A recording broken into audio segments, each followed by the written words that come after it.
Hey everyone, I'm Maureen, and today I'm going to be sharing with you how to sew up McCall's pattern 8591. This is a baby pattern and we are going to be making view A. So go ahead and grab your sewing tools, cut out your pattern, and let's get started. Making view A, you're going to need pattern piece number 1, which is the bodice front. You're going to cut 1 on the fold.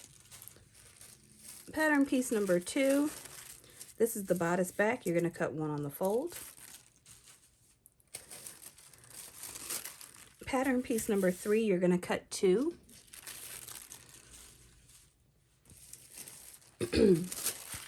Pattern piece number 7, this is the panties back.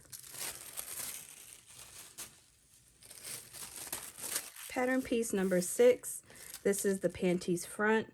And for the front and the back, you're going to be cutting 1 on the fold. Pattern piece number 5, this is the elastic for the sleeve. Keep in mind when you're measuring out your elastic, you're not going to stretch it as you're measuring it out. You'll lay it just naturally. Pattern piece number 4, this is the elastic guide upper. This is for the neckline. Pattern piece number 8, this is for the waist. And pattern piece number 9, which is the elastic guide for the leg openings, and you're going to cut 2 of these. So if you look on the front, you'll notice that the bodice has shirring, and so this tutorial is going to include some shirring with this pattern. I will mention that if you are not comfortable with shirring, definitely take a few test strips and test it out like I've done here. The art of shirring is going to be a mix of your machine settings, your tension, and even the elastic that you're using. So this is shirring elastic. I bought it in bulk many years ago. It's still pretty healthy, still has a great bit of elastic. But if you can buy something like this on Amazon, and then the next thing you're going to do, so your top thread is going to be just that thread. Your bobbin thread is actually going to be shirring. And I always recommend you have 2 or 3 bobbins, empty bobbins that are laying around. That way you can do this step. So when you are getting ready to prep your machine for shirring, you're going to have to hand wind your bobbin with the shirring. I don't recommend doing it with your machine, although if you feel comfortable with that, that's fine. But I will show you the hand winding way. Now, if you can see here, when you are hand winding, put your shirring elastic through that top hole right there and hold it if you can. And your elastic should be taut, as they say, or there should be some resistance here. And you want to make sure that as you're winding the bobbin, that you are not winding out of sequence, but more or less winding as if you would wind a cord up. And again, you should be stretching your elastic, not to the point where it won't stretch anymore, but to the point where it has a little bit of spring and give into it. So not like super tight, but just enough where you feel like it starts to wind itself up on its own. And again, those coils, making sure that the coils are just naturally falling into place, but not overlapping so much. You're treating it like it's thread, basically.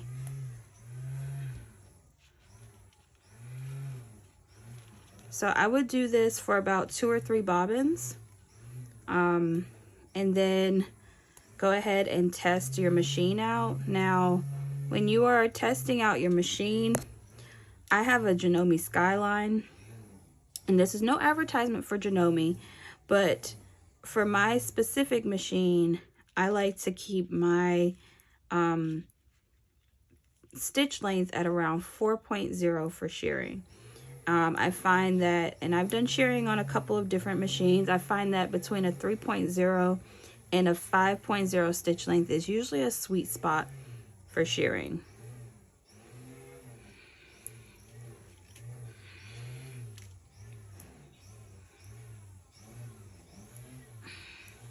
You don't want to overload your bobbin, but you don't want it to be too thin either, because then you'll run out of your shirring really quickly. And I would do a couple of test strips. You're going to get it right eventually. Sounds that you want to listen out for when you are doing your shirring. You're gonna hear a little bit of like a squeak from your machine, but by no means should it sound like it's eating something up. It just will sound more like a squeak. So I feel like this is enough shirring on here. So I'm just gonna snip it and set it to the side. It's gonna unravel a little bit, that's okay. And then we're gonna do this for the second one as well. So remember, you want your upper thread to be normal, but then your bobbin thread is gonna be your shirring. So I'm gonna show you how I place this in here. So when placing your bobbin thread in your machine, hold your finger on the bobbin. Twist it all the way around following the track, right? And you'll feel a little bit of resistance. And then place the lid on top, just like that. So for pattern piece number 1 and number 2, transfer your broken lines that are on your pattern paper to your bodice piece. And then we are going to take this to our machine and shear across each of these lines.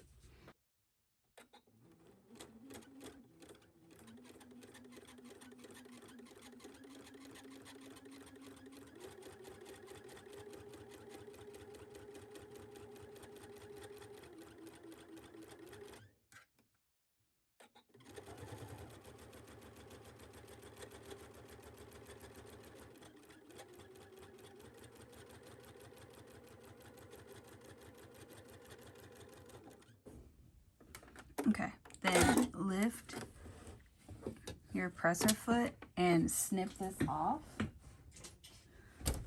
If you try to cut it with your machine, sometimes it doesn't work. It's an extra step, but it is helpful. And so you'll do this for each row.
So make sure your iron has a little bit of water in it to create steam.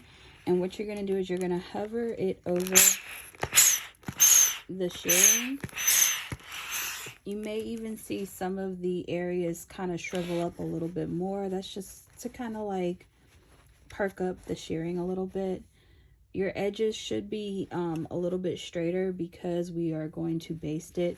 I know it's kind of hard to tell the shape of this right now, but this is the top part with the armholes, and so we're going to baste this down that way it's more secure, and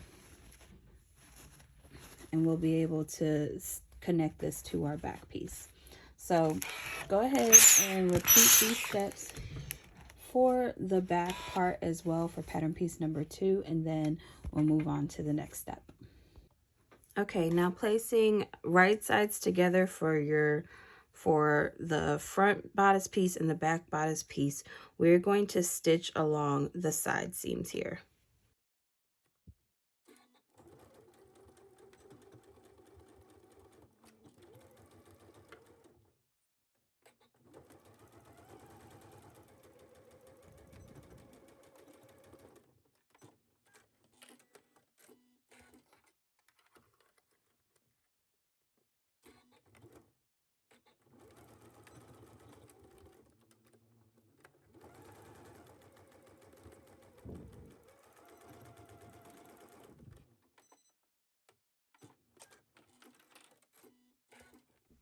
All right, now we're going to work on sewing our sleeves. So grab your sleeve piece, which is pattern piece number 3 or 12, and go ahead and finish that raw edge on the side there. And then we're going to do a stitch at 5/8 at our machine.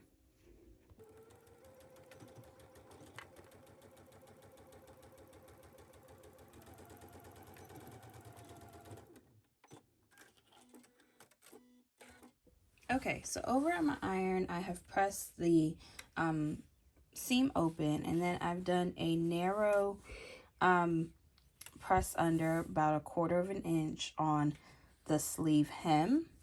And then I'm gonna take my seam gauge and I'm gonna measure at 5/8 and do another turn up.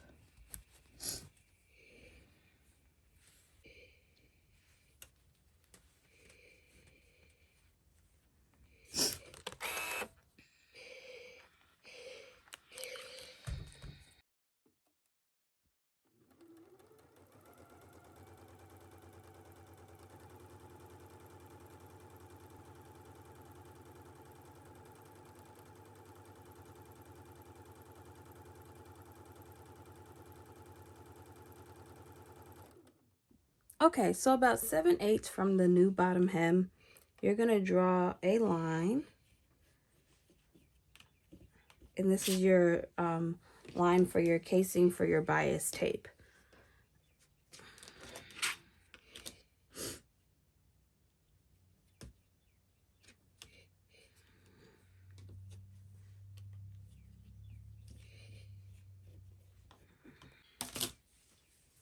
So now that we have our casing line, we are going to put our bias tape along that line for our elastic for the sleeve.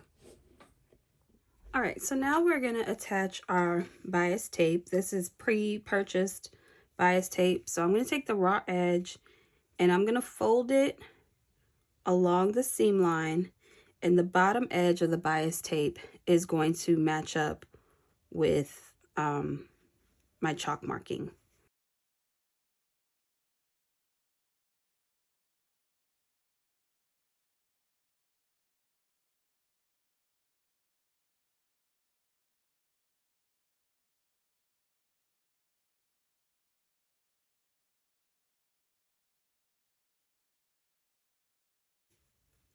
So yeah, I've pinned all the way around the sleeve, and I've left a little extra just in case. So now I'm going to take this to my machine and I'm going to edge stitch around the edges of my bias tape.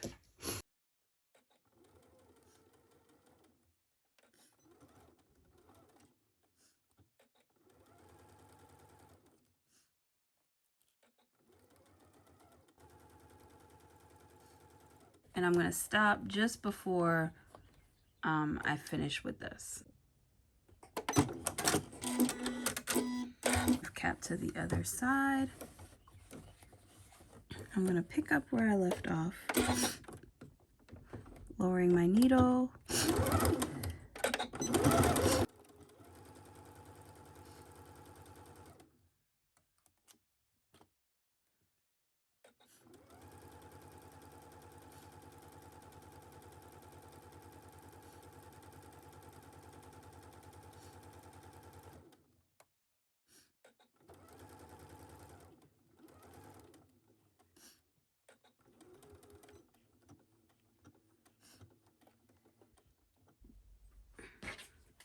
All right, so I used my elastic guide for sleeve B, and I'm going to put a safety pin through here, and I'm going to funnel it through this guide.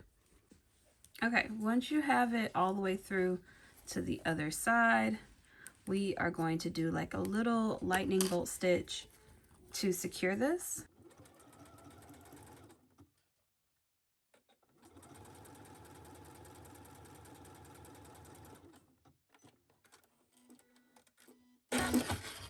Okay, so I did my little lightning bolt stitch, and now I'm going to just make sure that the sleeve is good. Then I'm going to snip off the excess here, and I'm going to tuck it under so that it overlaps over the other bias edge.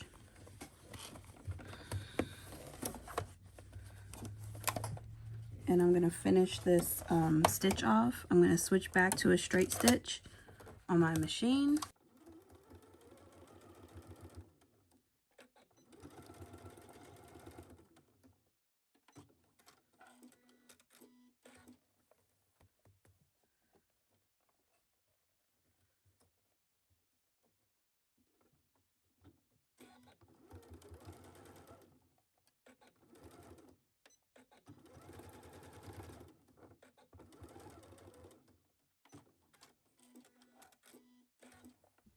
Okay, so now that we've got our elastic in our sleeve, we are going to attach the sleeve to the bodice. Now, I know that it looks way out of proportion, but that's because we do have the shirring on the bodice. The shirring is meant to stretch, but there's going to be elastic around the upper edge too, so that'll make everything squinched in at some point. But for now, we are going to add our sleeve to this bodice.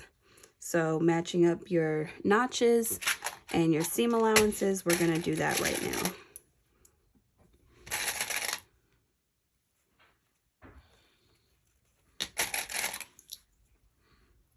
Okay, all right. So we're going to take this to our sewing machine and sew it down at 5/8.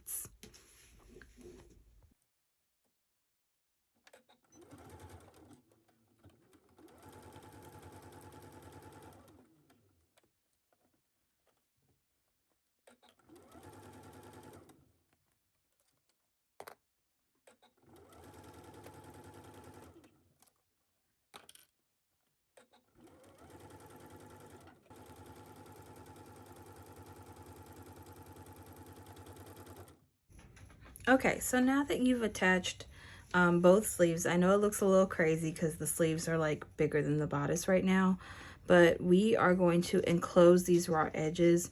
So just like how we did the hem of our sleeves, you're going to do a narrow 1/4 inch, and then you'll fold this down again into 5/8 all the way around, and you're going to leave a 2-inch opening, preferably somewhere along the sleeve. And so we'll do that now. Okay, now that we've pinned everything, go ahead and sew this around on the edge here, and I would leave like a 2-inch opening right here along one of the sleeves, so that way you can insert the casing at some point.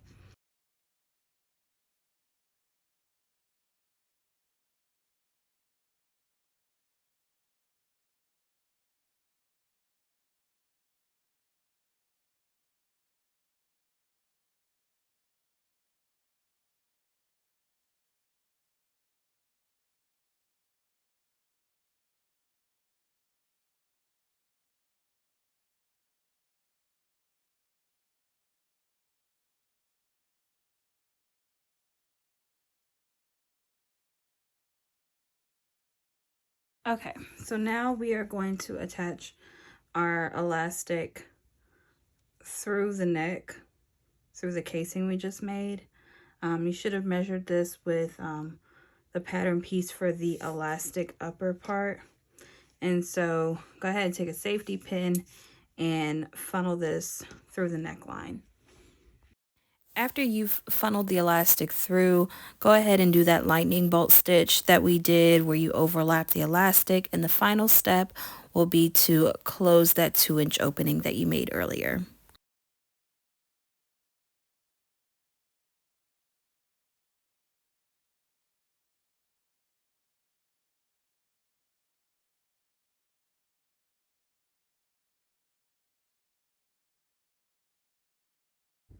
So for pattern pieces 6 and 7, the front and back panty pieces, go ahead and do a 5/8 stitch down the sides here and then press the seams open.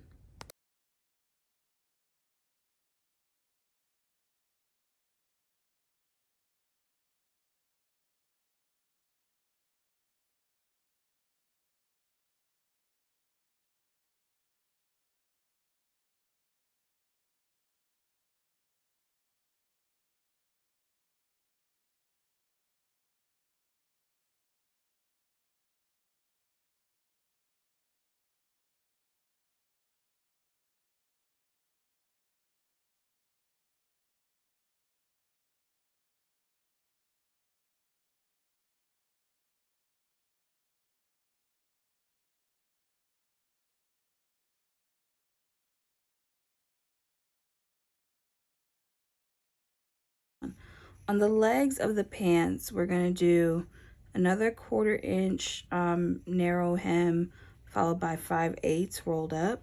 That way we can do another casing for the legs, for the elastic on the legs here. Okay, so like I was saying before, the 1/4 inch and the 5/8 inch. Now you're going to stitch along the edge here, and this will prepare the leg openings for the casings.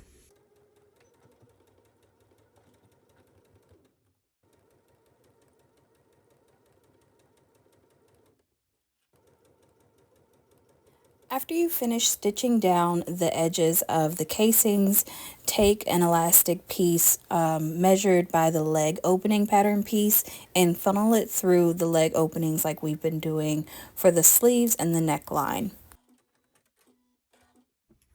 So now I have put the casing or put the elastic inside of the leg casings, and I did little basting stitches at the raw edges there so that way the casing doesn't come out.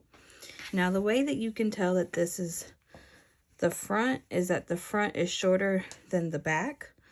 Now we are going to attach the bodice to to the bottoms, which I know looks like an impossible task because the bodice is quite small, but it does have quite a bit of elasticity in here. So we are going to attach this and then keep going. Okay, so the key to ensuring that you are matching up your notches and things is definitely focusing on the bottom edge and not the shirring, of course. So I'm making sure that I am matching up those notches.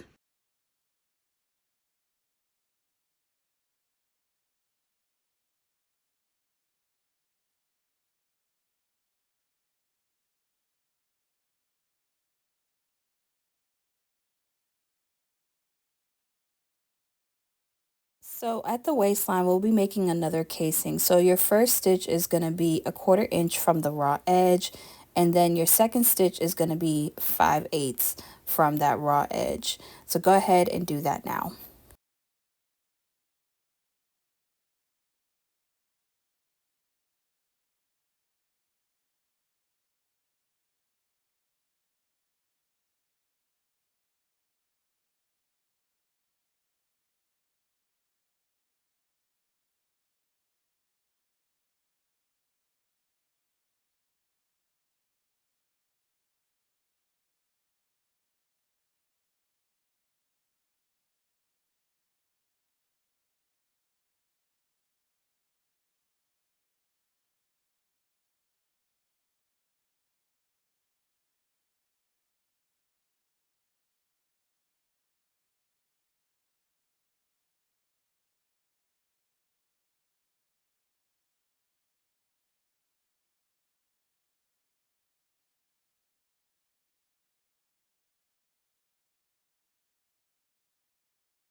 And now we're going to do the second row. And for the second row, I am leaving a 2-inch opening at the end of the stitch.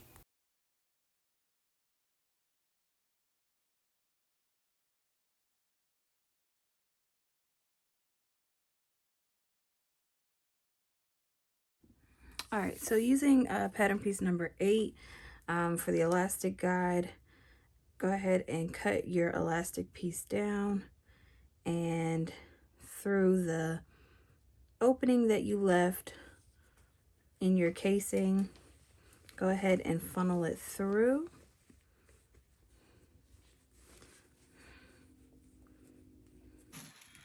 Okay, so I did work a little bit out of order here, but I wanted to attach everything and then do our snaps. That way it just made a little bit more sense.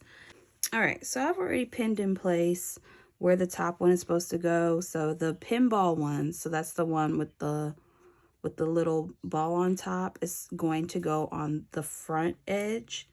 And you're going to fold the front edge under by 1/4 inch, and this will go right over that 1/4 inch raw edge. Then for this one, which is the bottom, you are going to fold it under on the outside, so on the right side. And then you are going to, I like to fold in the edges here because the edges are raw.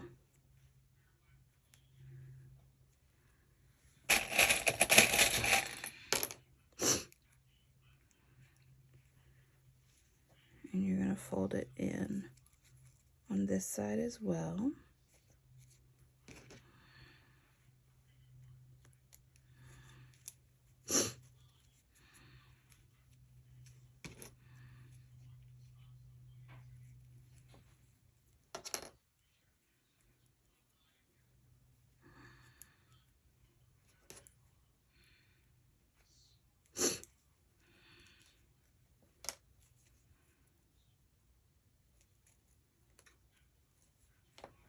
Okay.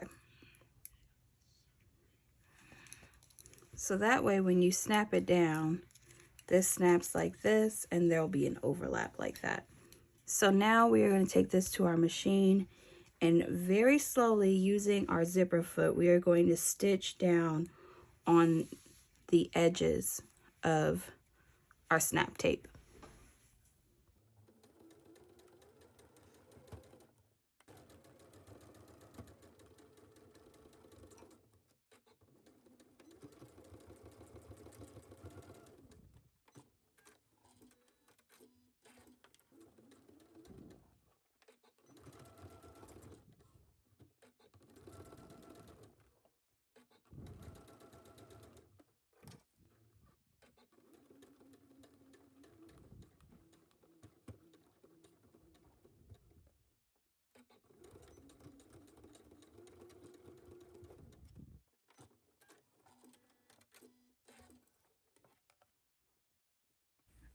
Okay, so now very carefully with the pinball snap tape, move your needle to the edge of this.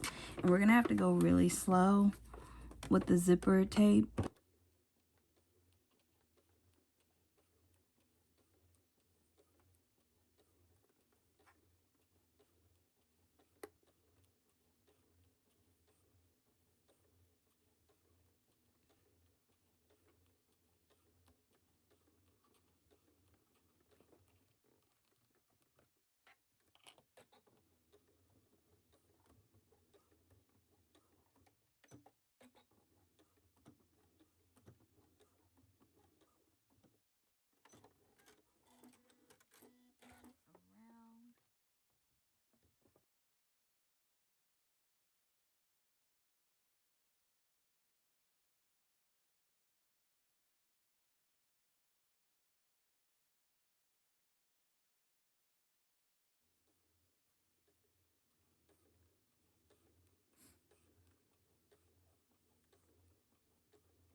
All right.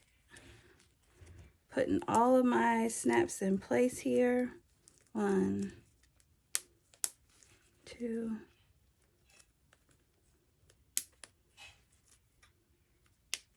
3.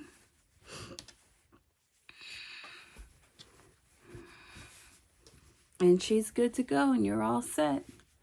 Happy sewing! Thank you so much for watching that video. Now, if you like this video, don't forget to hit that like and subscribe button. And follow me at Raven Maureen on Instagram, TikTok, and Threads. I'll see y'all next time. Bye!